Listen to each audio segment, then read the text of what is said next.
Patay ang 2 sangkot umano sa gun for hire matapos makaengkwentro ang mga pulis sa Calauag, Quezon. May unang balita si Joseph Moro.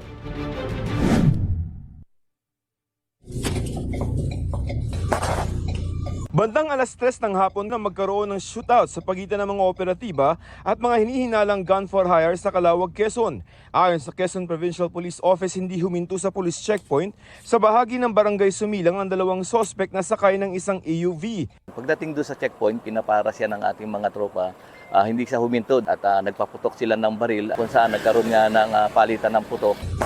Naabutan ng mga polis ang mga sospek at doon nagpatuloy ang barilan. Nang humupa ang barilan, natagpuan ang 2 sospek na wala ng buhay.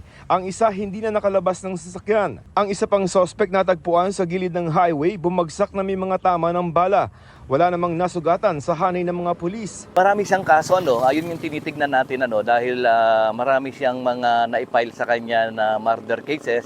Pero karamihan dyan, winidraw ng complainant at yung iba na-dismiss. Dumating din ng soko sa pinangyarihan ng shootout para magsagawa ng pagsisiyasat. Ito ang unang balita. Joseph Morong para sa GMA Integrated News.